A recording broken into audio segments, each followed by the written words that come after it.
Hello friend, welcome to my YouTube channel. आज का video ये है पुनर्जागरण रिनासेंस के बारे में। पुनर्जागरण से से ऐसे शब्द का बोध होता है जिसमें मध्यकाल की समाप्ति और आधुनिक काल के प्रारंभ तक के बौद्धिक परिवर्तन का समावेश हो। साहित्यिक दृष्टि से पुनर्जागरण का अर्थ है नूतन जन्म, किंतु व्यावहारिक दृष्टि से यह आंदोलन था जिसने यूरोप के जीवन और उसकी विचारधारा में महान परिवर्तन ला दिए। पर यह कोई राजनीतिक अथवा धार्मिक आंदोलन नहीं था। यह तो मानव मस्तिष्क की एक अनोखी जिज्ञासापूर्ण स्थिति थी जिसके फलस्वरूप मध्यकाल अंधविश्वासपूर्ण विचारों के प्रति अश्रद्धा उत्पन्न हुई और अधिकांश उन सभी बातों का बीजारोपण हुआ जिनकी झलक हमें आधुनिक युग में दिखलाई पड़ती है। विभिन्न इतिहासकारों की दृष्टि में पुनर्जागरण लॉर्ड एक्टन के द्वारा नई दुनिया के प्रकाश में लाने के उपरांत प्राचीन सभ्यता की पुनः खोज मध्य युग के इतिहास को अंत करने वाली तथा आधुनिक युग के आरंभ को सूचित करने वाली दूसरी सीमा का प्रतीक है। पुनर्जागरण यूनानी साहित्य को पुनः अध्ययन एवं उसके उत्पन्न परिणामों को सूचित करता है। सिमोंड के अनुसार रेनेसां एक ऐसा आंदोलन है जिसके फलस्वरूप पश्चिम के राष्ट्र मध्य युग से निकलकर वर्तमान युग के विचार तथा जीवन के पद्धतियों को ग्रहण करने लगे। डेविस के अनुसार पुनर्जागरण शब्द मानव के स्वातंत्र्य प्रिय साहसी विचारों को जो मध्य युग में धर्माधिकारियों द्वारा जकड़े व बंदी बना दिए गए थे को व्यक्त करता है। पुनर्जागरण कोई ऐसी सीमा रेखा नहीं थी जिसने मध्यकाल और आधुनिक काल का विभाजन कर दिया हो। पुनर्जागरण की स्थिति एक व्यक्ति, एक स्थान अथवा एक विचारधारा के कारण भी नहीं आई। यह तो वास्तव में उन सब महत्वपूर्ण सांस्कृतिक और बौद्धिक परिवर्तनों का सामूहिक संकेत है जो 1300 ईस्वी से 1600 ईस्वी तक यूरोप में जारी रही। इस आंदोलन को प्रायो शिक्षा की चेतना कहा जाता है। मुख्यतः इटली ने 1300 के बाद बौद्धिक और सांस्कृतिक पुनर्जागृति हुई और 16वीं सदी तक क्या हुआ, 13वीं सदी तक तो इटली में मुख्यतः क्या हुई, बौद्धिक और सांस्कृतिक पुनर्जागृति हुआ। 16वीं सदी या 16वीं शताब्दी तक यूरोप के अन्य भागों में फैल गई। इन शताब्दियों में धीरे धीरे ये सभी बातें जिनका संबंध मध्यकाल से थे मिटती चली गई तथा वे सभी बातें जो आधुनिक काल से संबंधित थी अंकुरित और विकसित हो गई। महान बौद्धिक जागृति ने लोगों में आलोचनात्मक एवं अन्वेषणात्मक प्रवृत्ति पैदा की। लोग प्रचलित विश्वासों और प्रथाओं को तर्क की कसौटी पर कसने लगे। जीवन के बारे में लोगों का दृष्टिकोण में परिवर्तन आया और उनमें इतना साहस पैदा हो गया कि वे तत्कालीन संस्थाओं को चुनौती देने लगे। इन शताब्दियों में सामंतवाद का प्रभाव धीमा पड़कर समाप्त हो गया। कुलीन वर्ग की प्रतिष्ठा धीरे धीरे नष्ट हो गई। संघ व्यवस्था छिन्न भिन्न हो गई और धर्म का प्रभाव क्षीण हो गया और जिज्ञासा, खोल, आविष्कार, आलोचना तथा सत्यान्वेषण की प्रवृत्ति हुई। ये सभी परिवर्तन धीरे धीरे हुए और उन सब का परिणाम यह हुआ कि इतिहास के एक युग का अंत होकर दूसरे युग का सूत्रपात हुआ। पुनर्जागरण के काल में क्या हुआ, जो पुरानी मान्यताएं थी मध्य युग की, वो सारी मान्यताएं क्या हुई, धीरे धीरे समाप्त हो गई और उनके स्थान पर नए जो पुरानी मान्यता थी वो धीरे धीरे क्या होगी, समाप्त पड़ गई और नई मान्यताओं का उदय हुआ। पुनर्जागरण के पुनर्जागरण का क्या कारण रहा। फर्स्ट हो गया प्राचीन साहित्य का अध्ययन। लगभग 13वीं शताब्दी से ही प्राचीन साहित्य के अध्ययन के प्रति लोगों में क्या हो गई, रुचि जागृत हो गई थी। यूनान और रोम की प्राचीन संस्कृति को सम्मान की दृष्टि से देखा जाने लगा। यूनानी भाषा के पुनः अध्ययन से लोगों को कि विशेषकर बौद्धिक जगत में एक नई संस्कृति, नए विचार और जीवन की नई पद्धति का ज्ञान हुआ। उनके हृदय में जिज्ञासा प्रवृत्ति विकसित हुई। स्वतंत्र दृष्टिकोण पनपने लगा। मस्तिष्क में उदारता का संचार हुआ और वे चर्च तथा सत्ता की आज्ञाओं को तर्क के तराजू पर तोलने पर बोलने लगे। प्राचीन साहित्य के अनुशीलन के मस्तिष्क में मस्तिष्क के महत्व में वृद्धि हुई। दूसरा कारण था धर्मयुद्ध। पुनर्जागरण का एक प्रमुख कारण वे धर्म युद्ध थे जो यूरोप में ईसाइयों और मध्य एशिया के तुर्कों के बीच ईसाइयों के तीर्थ स्थान जेरूसलम आदि के अधिकार के लिए लड़े गए। इन युद्धों में सभी प्रकार के लोग विभिन्न प्रेरणावश शामिल हुए। यद्यपि इस्लाम के विजय अभियान को भी रोका नहीं जा सका। तथापि ईसाइयों को इन युद्धों के फलस्वरूप कई नई बातों का पता चला। इन युद्धों ने यूरोप के हजारों व्यक्तियों को नए विचारों और अजनबी लोगों के संपर्क में ला दिया, और जब वे अपने देश को वापस लौटे और उन्होंने अपने अनुभव की चर्चा की, इसके फलस्वरूप यूरोप के निवासियों में नया दृष्टिकोण उत्पन्न हो गया। तो धर्मयुद्ध भी एक कारण है। सामंतों को चर्च का सहयोग। वाणिज्य व्यापार के विकास से व्यापारियों का प्रभाव बढ़ने लगा वाणिज्य के कारण, और वे शासन के क्षेत्र में अग्रसर हुए। लेकिन सामंतों ने उनकी बढ़ती हुई शक्ति को चुनौती दी, और चर्च ने भी इन्हीं को सहयोग दिया सामंतों को। परिणाम यह हुआ कि व्यापारी और उनसे संबंधित जनसाधारण चर्च को शंका की दृष्टि से देखने लगे। वे लोग चर्च की सभी बातों पर विश्वास करते थे, किंतु अब वे विश्वासों को तर्क के सोटी पर कसने लगे, जिससे उन सिद्धांतों का खोखलापन प्रकट होने लगा और संपूर्ण यूरोप में ज्ञान विज्ञान की लहर फैली। साहित्यकारों और विद्वानों का युग। अनेक साहित्यकारों और विद्वानों ने अपनी प्रखर लेखनी से नव जागरण का प्रसार किया। उदाहरण हो गया जैसे 13वीं शताब्दी में ब्रिटेन में बेकन नामक विचारक ने तर्क और प्रयोग पर बल देते हुए विज्ञान की उन्नति में अपना विश्वास प्रकट किया। उसने ज्ञान से जगमगाते लेखों का प्रभाव लोगों के विचारों में परिवर्तन लाता गया। इस्लामी आक्रमणों के फलस्वरूप यूनानी विद्वान पश्चिम में आकर बसने लगे। उसके द्वारा गौरवपूर्ण प्राचीन यूनान के सिद्धांतों का प्रचार हुआ। छापे खाने का आविष्कार। पुनर्जागरण के विकास में छापे खाने के आविष्कार ने भारी योग दिया। साहित्य प्रकाशन न केवल सस्ता हो गया, बल्कि पुस्तकें भारी मात्रा में छपने लगी, और सर्वसाधारण को लिए सुलभ होगी पुस्तकें, क्योंकि अधिक मात्रा में छपने लगी और सस्ती भी होगी ज़्यादा छपने से। अब शिक्षा केवल धर्माधिकारियों तक सीमित नहीं रही, अपितु जनसाधारण ने तर्क के महत्व को समझा, धर्म के महत्व को समझा और उसकी बुराइयों को दूर करने की चेष्टा की। लैटिन के स्थान पर स्थानीय भाषाओं में पुस्तकें लिखी जाने लगी, जिससे लोगों के विचारों में तेजी से परिवर्तन आने लगा। मानवतावाद का प्रचार। मानवतावाद शब्द की उत्पत्ति लैटिन भाषा के शब्द ह्यूमैनिटीज से हुई, जिसका अर्थ है विकसित ज्ञान। इस विचारधारा के अनुयायी धर्म की संचित विचारधारा को नहीं मानते थे। उनका दृष्टिकोण अत्यंत व्यापक था। पेट्रोक और उसके अनुयायियों ने मानवतावाद का प्रचार किया। प्रारंभ में तो धर्माधिकारियों ने इसका विरोध किया, परंतु धीरे धीरे यह विचारधारा विकसित हो गई, जिससे धार्मिक आडंबरों की समाप्ति हुई और स्वतंत्र चिंतन का प्रसार हुआ मानवतावाद के कारण। देन हो गया कुस्तुनतुनिया पर तुर्कों का अधिकार। 1453 में तुर्कों ने पूर्वी रोमन साम्राज्य की राजधानी कुस्तुनतुनिया पर अधिकार कर लिया।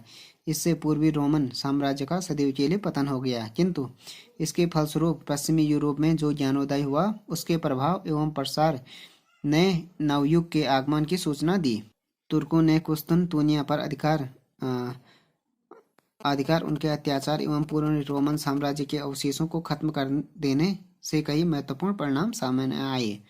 फर्स्ट हो गया, कुस्तुनतुनिया पर तुर्कों का अधिकार हो जाने से यूरोप से पूर्वी देशों को जाने वाले स्थल मार्ग पर अब तुर्कों का अधिकार हो गया है।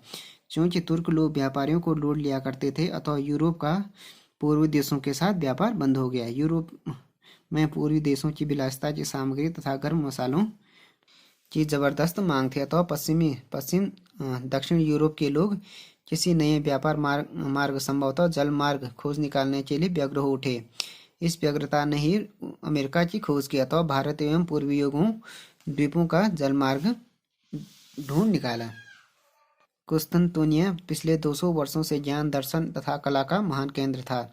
इस्लाम में नवदीक्षित एवं बगैर तुर्कों के लिए इनकी न कोई उपयोगिता थी न महत्व। फलतः यहाँ से आजीविका की खोज में हजारों यूनानी विद्वान, दार्शनिक एवं कलाकार इटली, फ्रांस, जर्मनी, इंग्लैंड आदि देशों में चले गए। ये जाते समय प्राचीन रोम एवं यूनान का ज्ञान विज्ञान तथा नई चिंतन पद्धति अपने साथ ले गए।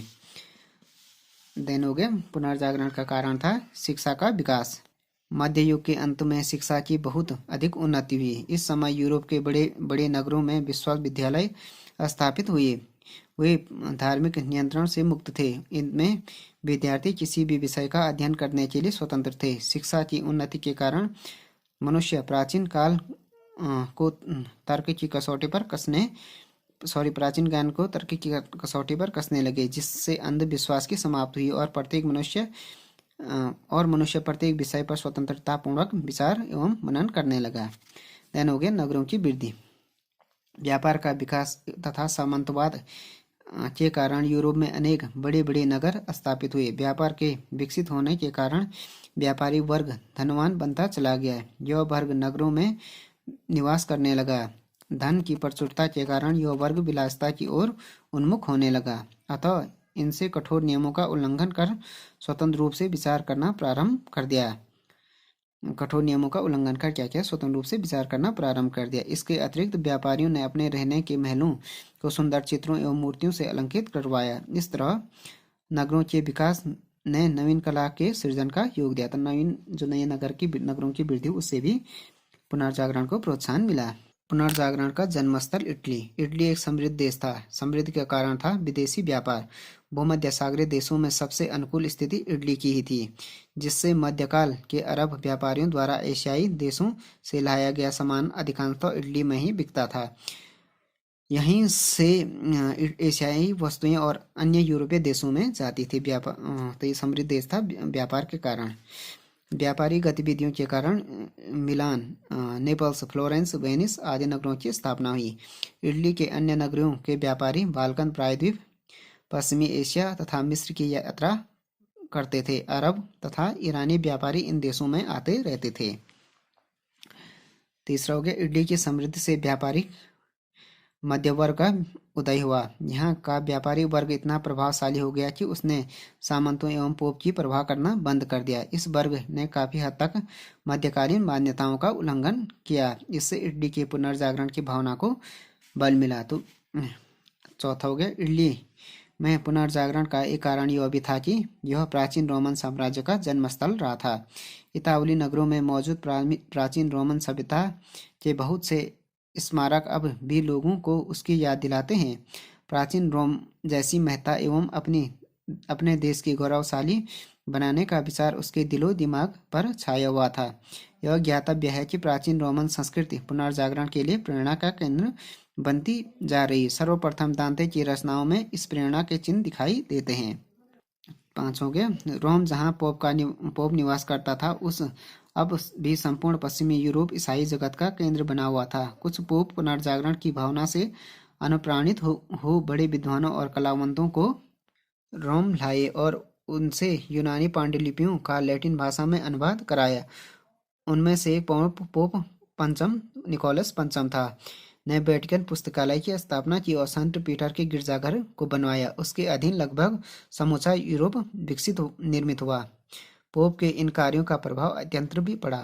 राजनीतिक दृष्टि से इटली पुनर्जागरण के लिए उपयुक्त क्षेत्र था। पवित्र रोमन साम्राज्य समाप्त हो चला था और उत्तरी इटली में अनेक स्वतंत्र राज्यों का विकास हो गया था। इसके अलावा इटली में सामंत प्रथा दृढ़ नहीं थी। इन नगर राज्यों में स्वतंत्र एवं स्वच्छता का वातावरण था, जिसमें यहाँ के नागरिकों में उत्साह एवं आयोग था। विभिन्न क्षेत्रों में पुनर्जागरण का विकास और प्रभाव। फर्स्ट हो गया साहित्य के क्षेत्र में पुनर्जागरण। साहित्य में नवीन प्रवृत्ति का आरंभ इटली से हुआ और शीघ्र ही इसने यूरोप के अन्य देशों को भी प्रभावित किया। पहले साहित्य मध्यकालीन धर्म अंधविश्वासों को श्रृंखला में जकड़ा हुआ था, पर अब उसे संपूर्ण मानव जीवन और व्यक्तिगत आकांक्षाओं के विकास शिथिल में पंख पसारे। यूनानी और लैटिन भाषाओं से प्राचीन साहित्य के साथ ही प्राचीन भाषाओं का भी वैज्ञानिक अध्ययन किया गया। नई भाषाओं के विकास पर गहरा प्रभाव पड़ा। 16वीं सदी के मध्य तक यूरोप के सभी प्रमुख देशों की भाषाओं में एक सशक्त गद्य शैली का विकास होने लगा और सृजनात्मक साहित्य का निर्माण हुआ। बौद्धिक पुनर्जागृति इटली से आरंभ हुई। 13वीं शताब्दी के महाकवि दांते ने इटली की बोलचाल की भाषा में विचार प्रकट करना और लिखना शुरू किया। वह वास्तव में पुनर्जागरण का अग्रदूत था। दांते 14वीं शताब्दी में पेट्रॉर्क और बोकेचियो ने नवीन विचारों को प्रोत्साहित किया। पेट्रॉक प्रथम विद्वान था जिसने मध्य युग की शिक्षा का परित्याग कर अपने समकालीन लोगों को यूनानी एवं रोमन साहित्य की ओर आकर्षित किया। बौद्धिक पुनर्जागरण के फलस्वरूप साहित्य में मानवतावाद का नया दृष्टिकोण विकसित हुआ और प्रथम प्रचारक पेट्रॉक ही था। उसके मित्र बोकोक्यो ने आधुनिक इटली के गद्य का जन्मदाता होने का श्रेय अर्जित किया। इटली के पुनर्जागरण की लहर अन्य देशों में भी व्याप्त होगी। इंग्लैंड में सर्वप्रथम रोजनबेकन ने अज्ञान के विरुद्ध लेख लिखे और उसने घोषणा की कि सिद्धांतों और धर्म के प्रमाणिक ग्रंथों का सारा छोड़कर अब संसार की ओर देखो। फ्रांस के निबंध लेखक मोंटेन ने अपने निबंधों में मानव जीवन की दिन प्रतिदिन की घटनाओं का समावेश किया। इटली के मैकियावेली ने अपने महान ग्रंथ द प्रिंस में राजनीति और समाज का एक नवीन दृष्टिकोण प्रस्तुत किया। द प्रिंस में मैकियावेली ने उसने पूरी तरह वैज्ञानिक तटस्थता अपनाकर समकालीन परिस्थितियों और समस्याओं का समझा और फिर अपने निष्कर्षों का प्रतिपादन किया। मैकियावेली ने वह धार्मिकता, परंपरावादिता, रूढ़िवादिता और पांडित्य प्रदर्शन का घोर विरोधी था। मैकियावेली उसने ये निष्कर्ष प्रस्तुत किया कि नीति शास्त्र और राजनीति एक न होकर अलग अलग हैं तथा शासन कला और आचार शास्त्र का कोई संबंध नहीं है। नीति शास्त्र का कोई संबंध नहीं है। उसका मतलब जर्मनी में रूडोल्फ एग्रीकोला, बानहटन आदि ने समीक्षात्मक और धर्मनिरपेक्ष विचारों को प्रोत्साहन किया। सेरेसमस ने अपनी प्रसिद्ध पुस्तक मूर्खता की प्रशंसा में तत्कालीन रूढ़िवादी सिद्धांतों और मानव दुर्बलताओं पर प्रहार किया। कला के क्षेत्र में प्राचीनता के प्रति यूरोपवासियों का मोह केवल दर्शन और साहित्य तक ही नहीं बल्कि कला को भी नया रूप प्रदान करने में अपनी पहल की। इस युग कला के क्षेत्र में पुनर्जागरण। इस युग की कला का उद्देश्य जीवन में प्रकृति से तारतम्यता स्थापित करना था, किंतु मध्यकाल में जीवन एवं प्रकृति के सौंदर्य में लोगों की विशेष अभिरुचि नहीं थी। कला का सार्वजनिक जीवन में घनिष्ठ संबंध नहीं था और उस पर धर्म का विशेष प्रभाव था। लेकिन पुनर्जागरण काल में कला धार्मिक बंधनों से मुक्त होकर यथार्थवादी बन गई। कला का क्षेत्र व्यापक हो गया और सर्वसाधारण को भी उसमें स्थान मिल गया। अब हो गया चित्रकला। पुनर्जागरण काल में सबसे अधिक विकास चित्रकला क्षेत्र में हुआ। 15वीं शताब्दी तक चित्रकला न केवल धार्मिक विषयों तक सीमित थी वरन रंगों एवं विषयों का चयन भी सीमित था। उस काल के चित्रों में उदासी एवं एक रसता थी दृष्टिगोचर होती है। उनके विषय में ईसा और मरियम ही उसके विषय क्या थे? ईसा और मरियम ही थे, किंतु ये आदमी को भी चित्रित करने लगे। पुनर्जागरण में सर्वप्रथम इटली के जियाटो ने परंपरागत बाइजेंटाइन शैली से हटकर मानव एवं प्रकृति पर अनेक चित्र चित्रित किए। जियाटो को चित्रकला का जन्मदाता माना जाता है। यद्यपि जियाटो के चित्रकला में कुछ कमियां थी, किंतु उनके चित्रों में अनेक चित्रकारों को प्रेरणा दी। जियाटो के बाद के चित्रकारों ने उनकी कमियों को दूर करने का प्रयास किया और प्रकाश व छाया के रंगों का समन्वय तथा आकृति का सही अंकन पर अधिक जोर दिया गया। पुनर्जागरण के चित्रकारों ने मानव शरीर का सूक्ष्म अध्ययन किया और यह ज्ञान प्राप्त किया कि मनुष्य के शरीर की पेशियां और जोड़ किसी विशिष्ट स्थिति में कैसे उभरते हैं, इसलिए वे अपनी कलाकृतियों को अधिक जीवंत बना सके।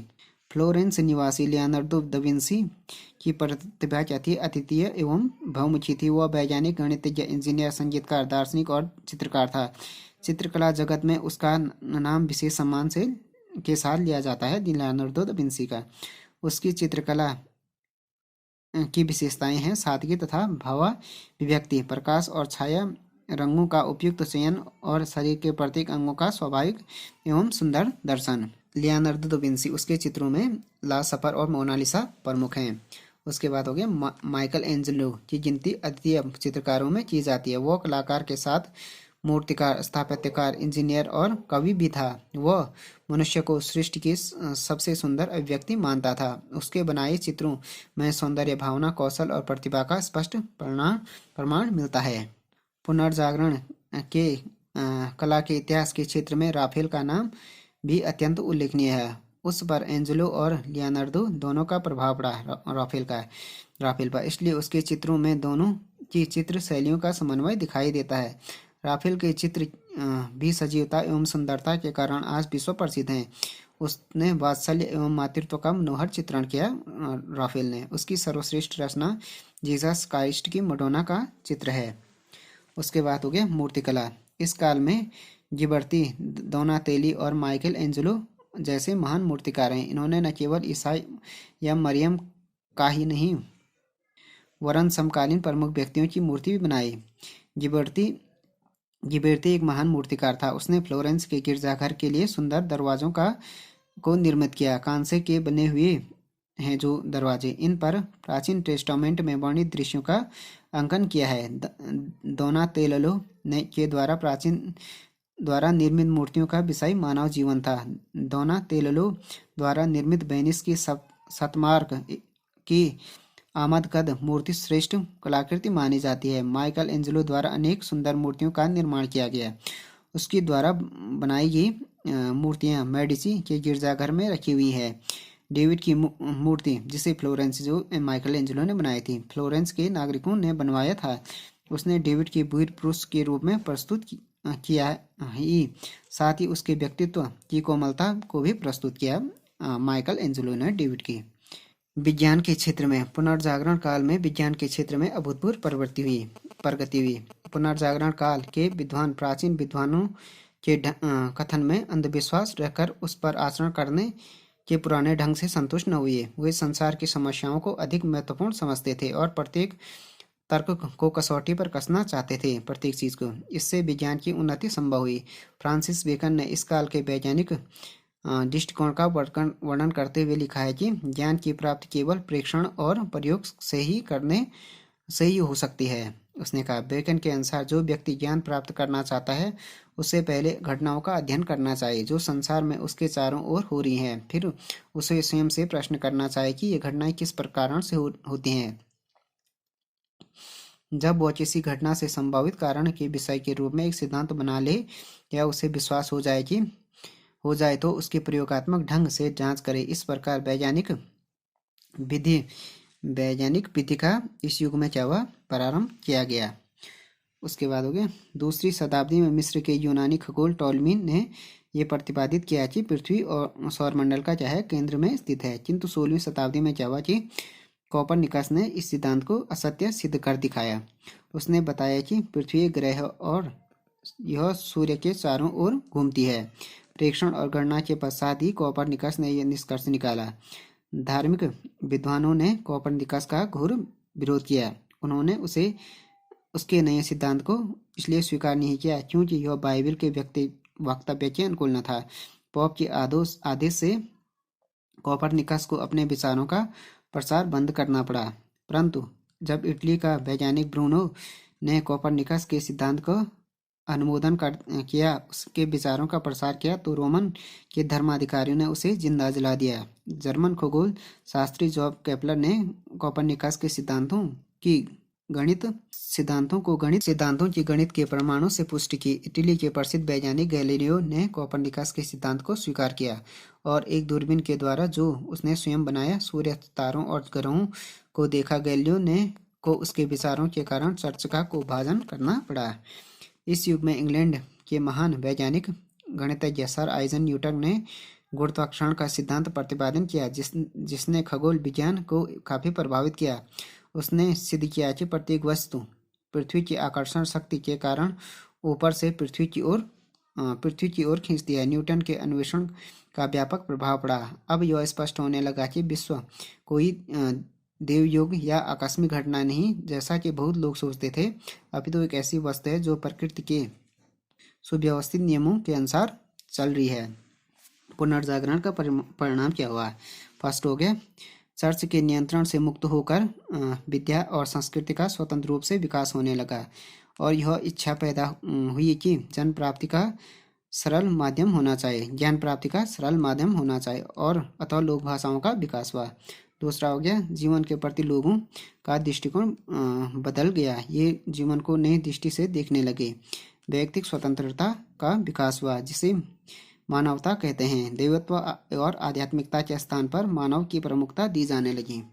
तीसरा हो गया, यूरोपवासियों में अति प्राचीन विश्व की ओर जिज्ञासा उत्पन्न हुई तथा मध्यकालीन संस्कृति का बहिष्कार हुआ। प्राचीन काल का अध्ययन प्रतिक्रियात्मक ढंग से हुआ।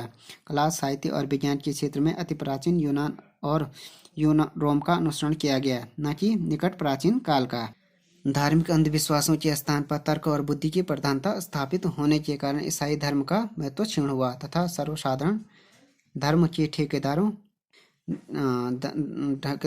के चुंगल से निकलने में सफल हुआ। धर्म कैथोलिक धर्म के विरुद्ध आंदोलन उठ खड़ा हुआ और वह कुछ ही अरसे में अनेक उपशाखाओं में फैल गया। राजनीतिक दृष्टि से यूरोप में सामंतवाद का ह्रास हुआ तथा उसके स्थान पर शक्तिशाली राष्ट्रों का उदय हुआ। संयुक्त यूरोप कई राष्ट्रीय राज्यों में विभक्त हो गया। राजनीतिक कार्यों में पोप का हस्तक्षेप समाप्त हो गया तथा जनसाधारण में राष्ट्रीय भावनाएं विकसित हुई। इस विचार की स्थापना हुई। राज्य की ईश्वरीकृत न होकर मानवीय है। छठवां हो गया व्यापारी वर्ग की शक्ति बढ़ी, जनता शिक्षित होने लगी और कुलीन वंशीय लोगों की शक्ति, महत्ता और सम्मान में भारी कमी आई।